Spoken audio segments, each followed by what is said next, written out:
অবশেষে 30 টাকা দিয়ে দেখে ফেললাম দরদ সিনেমাটা। দেখো, এই সিনেমাটার যে লেভেলের হাইপ ক্রিয়েট করা হয়েছিল, সিনেমাটা সেই লেভেলে ভালো হয়নি, এরকম মন্তব্য অনেকেই করে থাকছেন বা করছেন। আমার কি বক্তব্য সিনেমাটা দেখার পরে? আমার মনে হয়েছে যে এই সিনেমাটা তুফানের আগে আসা উচিত ছিল, এবং এই সিনেমাটার শুটিংও তুফানের আগে হয়েছে, সমস্ত কাজকর্ম তুফানের আগে এলে এই সিনেমাটাকে নিয়ে আমাদের কিন্তু সমালোচনা অনেকটাই কম থাকতো। আসছে একটা একটা করে পয়েন্টে। প্রথমত গল্পটাকে আমি যদি একটু করে গল্পটা বলতে হয়, তাহলে দুলু মিয়া একটা ক্যারেক্টার, যিনি অটো চালক, তিনি তার বউকে নিয়ে সুখে শান্তিতে সংসার করেন, এরকম একটা পরিস্থিতি। তার মধ্যিখানে তার বউ একটা সুপারস্টারের ফ্যান, সেই সুপারস্টারের সঙ্গে নিয়ে তার সাথে যত টাসল, এবং তারপরে পরপর খুন হচ্ছে। এই খুনগুলো কে করছেন? শাকিব খান করছেন, মানে দুলু মিয়া করছেন, নাকি অন্য কেউ করছেন? বা যদি দুলু মিয়াই করে থাকেন তাহলে কেন করছেন? এবং এর সাথে সাইকোলজিক্যাল থ্রিলার এবং কিছু টুইস্ট অ্যান্ড টার্নস রয়েছে, যেগুলো বলবো না, কারণ অলরেডি ওটিটি প্ল্যাটফর্মে রয়েছে। আইস্ক্রিন বলে একটা প্ল্যাটফর্ম রয়েছে, সেখান থেকে 30 টাকা দিয়ে আমরা ভারত থেকে দেখতে পাচ্ছি, যখন আশা করি মানে সব জায়গা থেকেই দেখা যাবে। তো মোটামুটি আমার মানে এই হচ্ছে গল্প।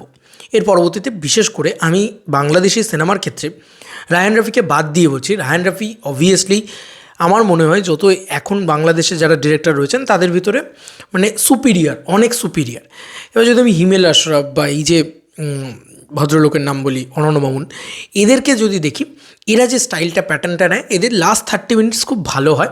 প্রথম থেকে সিনেমাটা অতটা মারাত্মক কিছু হয় না। এবার এই সিনেমার ক্ষেত্রে আমার মানে প্রথম পজিটিভ দিক হচ্ছে, যেটা আমার সবথেকে ভালো লেগেছে, সেটা হচ্ছে শাকিব খান। শাকিব খানের পারফরমেন্স খুব ভালো, বিশেষ করে স্পেশালি সেকেন্ড হাফে, এবং ইন্টারভেল ব্লকের যে সিকোয়েন্সটা রয়েছে সেটা খুব ভালো। এবং সেকেন্ড হাফে স্পেশালি সেকেন্ড হাফে স্পেশালি খুব ভালো পারফরমেন্স দিয়েছে শাকিব খান। ফার্স্ট হাফেও ভালো কিছু কিছু জায়গায়, কিন্তু সেকেন্ড হাফে অসাধারণ। যেখানে রক্তটা ছিটকাচ্ছে ওই জায়গাটা বলো, বা এই রসগোল্লা খাওয়ানো বলো, এই জিনিসটা না একদম দুটো ছবির সাথে খুব ভালো জেল করেছে। শাকিব খানের তুফান ছবিটার সাথে, তুফানেও দেখবে সে রসগোল্লা খাওয়ায় তারপরে গুলি চালায়, তো ওখানে দেখবে ব্যাপারটা লার্জার দ্যান লাইফ হয়েছে। এবার আমি বলছি যে বক্স অফিস একটুখানি কম কেন এসছে এই সিনেমাটার? হিট তো বোধহয় হয়েছে কোনো রকমে, বা সেমি হিট বা অ্যাভারেজ ইত্যাদি বলা যেতে পারে। আই ডোন্ট নো যে এক্স্যাক্ট ভার্ডিক্ট কী এই ছবিটার দরদের, তোমরা জানবে, তোমরা ভালো বলতে পারবে। তবে মানে তুফানের থেকে তো অবভিয়াসলি কম চলেছে, এবং মানে সেই লেভেলে চলেনি, যদিও ঈদ রিলিজ হচ্ছিল না, সেসব ব্যাপারটাও রয়েছে। আচ্ছা, শাকিব খানের পারফরমেন্স আমার খুব ভালো লেগেছে, খুব ভালো, মানে ওভারঅল সিনেমা জুড়ে তাকে ছাপিয়ে যাওয়ার মতন পারফরমেন্স আর কারোর সেরকমভাবে নেই, এইটা ভালো লেগেছে। যে টার্মগুলো ব্যবহার করা হয়েছে, যেরকম ধরো যে ওষুধের নামপত্র ব্যবহার করা, তার ভিতরে যে একটা পড়াশোনা রয়েছে সেটা বোঝা যায়, সেটা ভালো লেগেছে। ওষুধের টার্ম বলো, বা যে রোগগুলোর নাম বলা হচ্ছে, বা যে এক্স্যাক্টলি প্রবলেমগুলোর জিনিসপত্র দেখানো হচ্ছে, সেটা বেশ ভালো।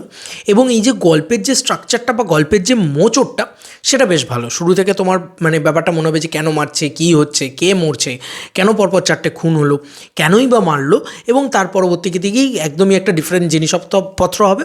একদম যদি তুমি এই ছবিটার সাথে না জুড়ে থাকো, লাইক ট্রেলার না দেখো বা এই সমস্ত না হয়, তাহলে তোমার এই সিনেমাটা ওই লাস্টের টুইস্টগুলো হালকা বিস্তর ওয়ার্ক করবে, সেগুলো ভালো। এবং দরদ টু সবাই বলছিল, আমি কিন্তু অফিসিয়ালি এটা দেখেছি, আমি কোথাও গিয়ে দরদ টু বা এরকম কিছু তো মানে প্রপারলি অ্যানাউন্সমেন্ট করে দেওয়া বা খাদানের মতন টু বি কন্টিনিউড এরকম কিছু করে দেওয়া, এসব তো করেনি। বাট শেষের দিকে গিয়ে একটা টুইস্ট আছে, সেটা বেশ মজা, সেটা বেশ আমাকে শক করেছে এবং ভালো লেগেছে, সেটা বেশ ভালো। এগুলো পজিটিভ দিক। আর এছাড়া পজিটিভ দিক, গানগুলো বেশ ভালো, এবং সেগুলোর প্রেজেন্টেশনও খারাপ না, দেখতে টেকতে ভালো লেগেছে। এর বাদ দিয়ে শাকিব খান এবং সোনাল চৌহান, এদের দুজনের কেমিস্ট্রি খুব ভালো ওয়ার্ক করেছে, এগুলো বেশ ভালো। এবং যেহেতু ওয়ার্ক করেছে, সেহেতু কিছু কিছু পোর্শন খুব ভালো লাগে। আর পায়েল সরকার নিজের জায়গায় ঠিকঠাক ডিসেন্ট আমি বলতে পারি, মারাত্মক কিছু পারফরমেন্স দেয়নি, তবে ডিসেন্ট। এবার চলে আসে এই ছবির নেগেটিভ পয়েন্টে। দেখো, আমার মনে হয়েছে এই ছবিতে মূলত যেটা নেগেটিভ পয়েন্ট, সেটা হচ্ছে অনন্য মামুন এই ছবিটাকে, তুমি যখন কোনো ছবিকে না অতিরিক্ত হাইপ বিল্ড আপ, এই মারাত্মক কিছু বানিয়ে ফেলেছি, এক্সট্রাঅর্ডিনারি কিছু করে ফেলেছি, তখন লোকের এক্সপেকটেশনও হাই হয়ে যায়। তো তোমাকে সেরকম কিছু বানাতে হবে, তারপরে তোমাকে সেটা বলতে হবে। যেরকম ভারত রিলিজ নিয়ে এসে বলেছে যে ভাই, ভারতে দেখতেই তো পেলে আমরা কীভাবে দেখছি ছবিটা, এখন মানে ওটিটি প্ল্যাটফর্মে এসেছে, এখনও ভারতে হলে রিলিজ করেনি। তো এটা একটা প্রবলেম, ঠিক আছে? তো অনন্য মামুন পারেনি, সেই মানে যেমন প্রমোশনের দিক দিয়ে দুর্বল, তেমনি ডিস্ট্রিবিউশন ইত্যাদি সব দিক দিয়ে তার দুর্বলতা দেখা গিয়েছে। এবং তিনি না, সবথেকে যেটা প্রবলেম, এ ধরনের ছবিকে কেন বক্স অফিসে চলে না, কারণ এ ধরনের ছবি ভালো ফ্যান সার্ভিস করতে পারে না। তুফানের মতন ছবি ভালো ফ্যান সার্ভিস করতে পারে, খাদানের মতন ছবি ভালো ফ্যান সার্ভিস করতে পারে, কিন্তু এ ধরনের ছবিতে ফ্যান সার্ভিস হয় না। এবার অনন্য ভবনের যেটা সবথেকে মানে আমার খারাপ লেগেছে সে হচ্ছে সেই সময়কার মানে আমাদের বাংলাদেশের সোশিও পলিটিক্যাল যে প্রবলেম বা সেই জায়গাগুলো, সেগুলো সিনেমার ভিতরে কোনোভাবে উঠে আসছে না। এবার তোমাকে কেউ মাথা দিব্যি দেয়নি যে কমার্শিয়াল ছবিতে এইসব উঠে আসতে হবে। এখানেই তো রায়ান রফি আলাদা। তুমি যদি তুফান দেখো তাহলে তুফানে কিন্তু অনেক এরকম প্রচুর ডায়লগস আছে যেটা বাংলাদেশের পলিটিক্সকে তুলে আনে।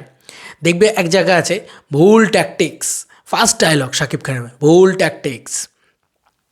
তো ওই জায়গাটা খুব সুন্দর এবং পলিটিক্যাল স্টেটমেন্টও ওখানে কোথাও গিয়ে উঠে আসে।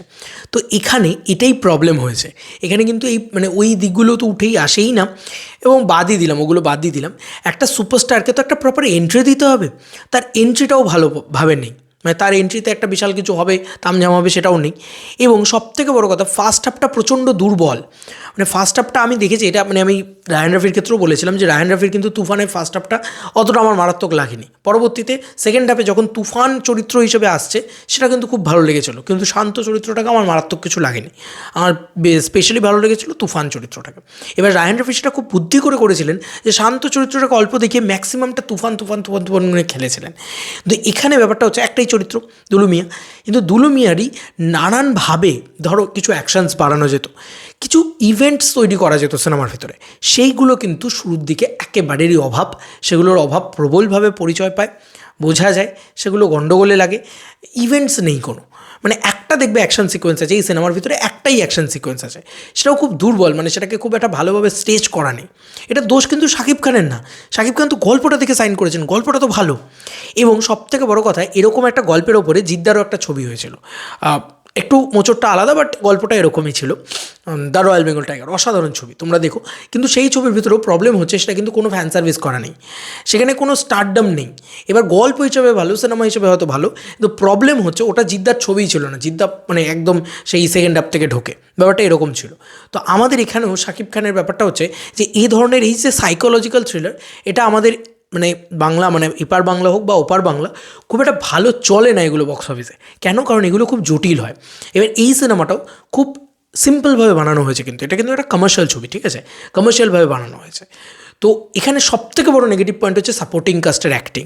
মানে সোনাল চৌহান, শাকিব খান এবং পায়েল সরকার কিছুটা জায়গায় ভালো, শাকিব খান খুব ভালো, সোনাল চৌহান ঠিকঠাক ভালোই বাংলা বলেছে মোটামুটি, বাট বাকিরা খুব বাজে অভিনয় করেছে। এবং ভালো ডায়লগ নেই, ভালো রাইটিং নেই, কিছু কিছু জায়গায় চিত্রনাট্য ধরাস করে পড়ছে, মানে খুব দুর্বল লেগেছে সেই জায়গাগুলো, মানে সেই জায়গাগুলো খুব প্রবলেমেটিক। মানে প্রিয়তমার মতন অবস্থা, বুঝলে তো, আমার প্রিয়তমা ছবিটা খুব মারাত্মক কিছু লাগে না। তা আমার কোথাও গিয়ে মনে হয়েছে যে তুফানের ধারে পাশেও ওই ছবিটা আসেনি, কারণ তুফানে মারাত্মক মারাত্মক ডায়লগ ছিল। এখনও আমার মনে আছে, কী চাই তোর বলে পুরা দেশ, ওই ডায়লগটা খুব মানে একটা পপুলার ছবি থেকে হালকা করে মানে মজা নিয়েছে, কিন্তু বেশ পপুলার ডায়লগ তৈরি করতে পেরেছে, বুঝলে তো। তো এই ডায়লগ খুব ভালো, এবং আরও অনেক ডায়লগ ছিল। তো এই যে বললাম ভুল ট্যাকটিক্স, আমার এখনও মনে আছে প্রথম ডায়লগটাই এত সুন্দরভাবে ইম্প্যাক্ট করে। এখানে সেরকম কোনো ভালো ডায়লগ নেই, শুধু পারফরমেন্স দিয়ে শাকিব খান বের করেছে। এবং এই ছবিটা সিরিয়াসলি বলছে, অন্য যদি কেউ করতো আমি হয়তো দেখতামও না এত টাকা খরচা করে, মানে 30 টাকাটাও ম্যাটার না ভাই, কেন খরচা করে দেখবো, এরকম একটা ব্যাপার হতো। এবং এই ছবিটা যদি শাকিব খান না করতো, আদৌ কি ওরকম কালেকশন করতো, মানে বক্স অফিসে ওরকম কালেকশন করতো, মানে যতটুকু করেছে ততটুকুও কি করতো, সেটা নিয়ে আমার যথেষ্ট ডাউট আছে। কারণ আমার মনে হয় যে রায়ান রফির মতন ডিরেক্টরের থেকে আরও ভালো ভালো ডিরেক্টরের সাথে শাকিব খানের কোলাবরেট করা উচিত। না শুধু দেখে যে শুধুমাত্র ভালো কনসেপ্ট আছে, ভালো গল্প আছে, গল্পটা ভালো অবভিয়াসলি আমি বলছি, মানে অন পেপারে গল্পটা ভালো ছিল, বেশ ভালো ছিল, কিন্তু প্রথম দিকটা এতটা বোর হয়ে গেছিলাম যে সেকেন্ড হাফে যখন অত কিছু আসছে তখন ভাল লাগছে না, মানে ব্যাপারটা এরকম হয়ে গেছে। প্রথম দিকটা আরও অনেক বেশি টাইট হতে পারতো, কম্প্যাক্ট হতে পারতো, হেভি হতে পারতো, সেই জায়গাগুলো আমার কোথাও গিয়ে মনে হয়েছে। তো এই সিনেমাটার বাংলাদেশ থেকে মোস্টলি নেগেটিভ রিভিউজ এসছে এই সিনেমাটার ক্ষেত্রে, তখন আমার মনে হচ্ছিলো কেন নেগেটিভ রিভিউজ আসছে। দেখো সেই রকম অনেক ছবিরই হয় যে নেগেটিভ রিভিউজ আসছে, তারপরেও সেই ছবিগুলো বক্স অফিসে ওয়ার্ক করে, যেহেতু ঈদ থাকলে হয়তো আর একটু বেটার চলতো। তো ব্যাপারটা হচ্ছে এটাই প্রবলেম, জানো তো, মানে এই সাইকোলজিক্যাল থ্রিলারগুলো এই কারণ অনেকগুলো টুইস্ট অ্যান্ড টার্নস রয়েছে, অনেকগুলো জিনিসপত্র রয়েছে, আস্তে আস্তে আস্তে আস্তে মোচরটা খোলে সিনেমার ক্ষেত্রে, যেটা শেষের দিকেই মূলত, সেটা যথেষ্ট ভালো, সেটা আমি বলছি বেশ ভালো সেই জায়গাগুলো। এবং যেভাবে সিনেমাটা শুরু করছে তারপরে যেভাবে যাচ্ছে, তো ইভেন্টসের অভাব এবং ইভেন্টসের অভাব, এবং এই ছবিটার বাজেট কেউ বলেছিল 8 কোটি টাকা তখন, এবার এটার বাজেট 8 কোটি টাকা। তুমি বুঝতে পারবে স্কিন টোনে মজেন্ডা হয়ে যাচ্ছে, স্কিন টোন পুরো মজেন্ডা হয়ে যাচ্ছে, এত বাজে কালার গ্রেডিং। মানে ছবিটার কোয়ালিটি, মানে যে যে পরিমাণে শ্যুট করেছেন তারা, সেই কোয়ালিটিটাও খুব ডাল। মানে এটার থেকে তুফান 100 গুণে ভালো মেকিং ছিল, তুফানের মেকিং 100 গুণ ভালো ছিল, এটা বলতেই হবে। এবার দেখা যাক যে আমরা তো এগোবো না, দরদ যেহেতু আগের ছবি, তুফানের আগের ছবি, সেই অনুযায়ী যদি বিচার করে দেখো, তুফানের সাথে কম্প্যারিজন করে, তুফানের সাথে যদি কম্প্যারিজন করো তাহলে তুমি বলবে যে না ভাই দরদ ওই লেভেলটা রিচ করতে পারেনি, স্বাভাবিকও নয়। রায়ান রাফি এই জন্যই রায়ান রাফি, তো এই ব্যাপারটা কোথাও গিয়ে দরকার ছিল। তো এখান থেকেই আসছি যে মানে যদি তুমি কোয়ালিটি ওয়াইজ বলো, তুফানে দেখবে প্রত্যেকটা জিনিসে একটা গ্লসিনেস এসেছিলো, এখানে সেই সমস্ত জিনিসপত্রে, এবং যাকে হিরো সাজানো হয়েছে বা ইয়ে হয়েছে মানাচ্ছে না, মানে যে সুপারস্টার হিসেবে ইয়ে করেছে। ও আরেকটা কালচারের খুব ভালো একটা মেসেজিং আছে, সেটা ভালো দিকেরই বলতে হয়, সেটা হচ্ছে সুপারস্টার কালচারটাকে নিয়ে ফ্যাসিনেট করতে করতে আমরা যে পাগল হয়ে উঠি, এই জিনিসটাকে নিয়েও কিন্তু একটা ঠোকা রয়েছে, এটা বেশ ভালো। এবং বাংলাদেশের কিছু কালচারাল রেলিভেন্স সেগুলো উঠে আসা, বেনারসকে মোটামুটি করে দেখানো, সেটা খুব ভালো। এডিটিং এত বাজে সিনেমাটার, মানে কিছু কিছু জায়গায় শর্ট শেষ হচ্ছে না তার আগে কেটে দিচ্ছে, ঠিক আছে, তারপরে এনজি শট, ঠিক আছে, তার শুরু হচ্ছে সেই জায়গাটা দেখা যাচ্ছে, এরকম জিনিসপত্র রয়েছে সিনেমার ভিতরে, এরকম ছোটোখাটো প্রচুর ভুল রয়েছে সিনেমার ভিতরে। তো এত খুঁতখুত করলে তো হয় না, এত খুঁতখুঁতে ধরলেও হয় না, ধরতাম না, এত কিছু ধরতাম না যদি সিনেমাটা থরলি আমাকে এন্টারটেন করতো, যেটা তুফান করেছে। তুফান প্রতিনিয়ত আমাকে এন্টারটেন করেছে। তো শাকিব খান অভিনয় দিয়ে উতরে দিয়েছেন বলা যেতে পারে দরদকে। দরদ একটা গুড ওয়াচ, আমার মনে হয় ওয়ান টাইম ডিসেন্ট ওয়াচ, কারণ গল্পটা ভালো ছিল, চেষ্টাটা ভালো ছিল, এরকম ধরনের কাজ বাংলাদেশে হয়নি, সেই দিক থেকে দাঁড়িয়ে একটা ভালো চেষ্টা। তবে মানে ডিরেক্টর ঠিক হ্যান্ডেল করতে পারেনি সাবজেক্টটাকে, এটা আমার কোথাও গিয়ে মনে হয়। ডিরেক্টর আরও ভালো হলে, যদি ফার্স্ট হাফে স্ক্রিন প্লেটা আর একটু ভালো টাইট লেখা হতো, ঠিক আছে, একটু সুন্দর করা হতো, একটু ক্রিস্প করা হতো, আর একটু চপ করা হতো, গানগুলো খুব ভালো, ইমোশনাল পাঞ্চ ব্যাকটা খুব ভালো, ঠিক আছে, এগুলো একটু আর একটু ভালো হতে পারতো, হলে না জমে যেত, আমার এটা মনে হয় কোথাও গিয়ে। এটা আমার মানে একদম জমদার জিনিসপত্র হতো। এবং এই ধরনের ছবির ক্ষেত্রে সুপারস্টারডামটাকেও কী করে নেওয়া যায়, মেটা রিজনে ডায়লগ কী করে দেওয়া যায়। ধরো ওই যে একটা ডায়লগ আছে যেখানে বলছে যে তুমি অমিতাভ বচ্চন না শাহরুখ খান, ও যদি বলতো শাকিব খান, এরকম ধরনের ছোটো কিছু মেটা রিজনের ডায়লগ, ছোটো ছোটো জিনিস আমার মনে হচ্ছিলো যে এই জায়গাটাতে অমিতাভ বচ্চন না শাহরুখ খান, এবং তোমার পিছনের গল্পটা দেখাচ্ছে সেটা আবার তোমাকে পুরো করে মানে সেই চামচে করে গুলিয়ে খাইয়ে দেওয়ার মতন এই ধরনের ছবির ক্ষেত্রে, সেই ধরনের মানে এ ধরনের ছবি বানাতে গেলে একটু গ্রে আউন্সও দরকার, মানে যেটা একটু বুদ্ধি আর কি, একটু তো এ ধরনের ছবিতে সেইটা আমার মনে হয় অনন্য মামুনের ক্ষেত্রে হয়নি। মানে এই ধরনের ছবিটা ট্যাম্পার খেয়েছে, মানে এই ছবিটা মেনলি ঝাড় খেয়েছে অনন্য মামুনের জন্য। তার প্রমোশন ভালো না, তার ডিস্ট্রিবিউশন ভালো না, তার সিনেমা রিলিজ ভালো হয়নি, এবং সবথেকে বড়ো কথা তার ডিরেকশনও খুব একটা আহামরি লাগলো না আমার।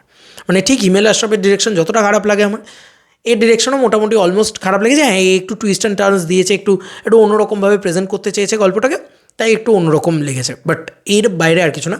তবে আমি বলবো দরদ একটা ওয়ান টাইম ডিসেন্ট ওয়াচ ছবি। শাকিব খানের জন্য অবশ্যই একবার দেখা যায়, কারণ শাকিব খান এখানে সত্যি বলছি তুখর অভিনয় করেছে। সে যেভাবে ফেশিয়াল এক্সপ্রেশন চেঞ্জ করতে থাকে এক একটা টাইমে, সে সত্যিই ভালো, সে সত্যিই খুব ভালো অভিনয় করেছে, এটা আমাকে বলতেই হবে। বাকি তোমাদের কার কী মতামত এই এন্টার ভিডিওটাকে নিয়ে জানিও কমেন্ট সেকশনে। চলো বন্ধুরা, নতুন কোনো ভিডিওতে দেখা হবে, ভাবে।